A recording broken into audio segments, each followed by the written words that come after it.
शुभम कुमार सिंह की the art of detachment हमें वर्तमान क्षण में शक्ति, शांति और वैराग्य को खोजने का मार्ग दिखाती है। यह पुस्तक आसक्ति के बंधनों से मुक्त होकर एक अधिक संतुलित और उद्देश्यपूर्ण जीवन जीने के महत्व पर जोर देती है। लेखक बताते हैं कि वैराग्य का अर्थ भावनाओं से रहित होना या दुनिया से अलग होना नहीं है, बल्कि स्वस्थ भावनात्मक सीमाएं बनाना और उन चीजों से अपनी पहचान को अलग करना है जो क्षणिक हैं या हमारे नियंत्रण से बाहर हैं।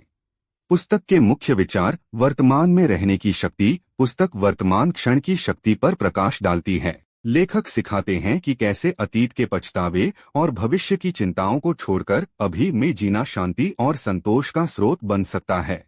माइंडफुलनेस और जागरूकता के अभ्यास के माध्यम से हम जीवन के अनुभवों को पूरी तरह से जी सकते हैं। भावनात्मक स्वतंत्रता। यह पुस्तक भावनात्मक स्वतंत्रता प्राप्त करने के तरीकों का अन्वेषण करती है। यह सिखाती है कि कैसे अपनी भावनाओं को स्वीकार किया जाए बिना उनसे अत्यधिक जुड़े हुए, ताकि वे हमारे विचारों और कार्यों पर हावी न हों। वैराग्य और शांति। लेखक वैराग्य को आंतरिक शांति प्राप्त करने के एक महत्वपूर्ण उपकरण के रूप में प्रस्तुत करते हैं। यह हमें सिखाता है कि परिणामों या बाहरी सत्यापन पर अत्यधिक निर्भर रहने के बजाय आंतरिक स्थिरता और संतोष कैसे विकसित किया जाए। आसक्ति को समझना और छोड़ना। पुस्तक आसक्ति की प्रकृति और हमारे जीवन पर इसके नकारात्मक प्रभावों की पड़ताल करती है। यह उन व्यावहारिक रणनीतियों पर मार्गदर्शन प्रदान करती है जिनका उपयोग हम लोगों, वस्तुओं, विचारों और अपेक्षाओं से अस्वास्थ्यकर आसक्ति को धीरे धीरे छोड़ सकते हैं। मन की शांति और स्पष्टता। वैराग्य का अभ्यास मन को शांत करने और स्पष्टता लाने में मदद करता है। जब हम अनावश्यक भावनात्मक बोझ से मुक्त होते हैं तो हम बेहतर निर्णय ले पाते हैं और जीवन की चुनौतियों का अधिक प्रभावी ढंग से सामना कर पाते हैं। आत्मजागरूकता और स्वीकृति। यह पुस्तक आत्मजागरूकता के महत्व पर जोर देती है। अपनी भावनाओं, विचारों और प्रतिक्रियाओं को समझने से हमें यह पहचानने में मदद मिलती है कि हम कहाँ आसक्त हैं और हमें कहाँ अलग होने की आवश्यकता है।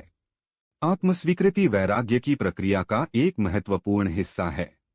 संबंधों में वैराग्य। लेखक स्वस्थ संबंधों को बनाए रखने में वैराग्य की भूमिका पर भी चर्चा करते हैं। यह सिखाता है कि दूसरों की परवाह कैसे करें बिना उनकी भावनाओं या कार्यों के लिए अत्यधिक जिम्मेदार महसूस किए। विकास और परिवर्तन। वैराग्य को व्यक्तिगत विकास और परिवर्तन के लिए एक उत्प्रेरक के रूप में देखा जाता है। जब हम पुरानी आसक्तियों को छोड़ देते हैं तो नई संभावनाओं और अनुभवों के लिए जगह बनती है। संक्षेप में, शुभम कुमार सिंह की द आर्ट ऑफ डिटैचमेंट एक व्यावहारिक मार्गदर्शिका है जो हमें सिखाती है कि कैसे वर्तमान में रहकर, अपनी भावनाओं को समझकर और अस्वास्थ्यकर आसक्तियों को छोड़कर अधिक शांतिपूर्ण, मुक्त और उद्देश्यपूर्ण जीवन जिया जा सकता है। यह आंतरिक शक्ति और शांति खोजने के लिए वैराग्य के सिद्धांतों को दैनिक जीवन में लागू करने के लिए अंतर्दृष्टि और तकनीकें प्रदान करती है।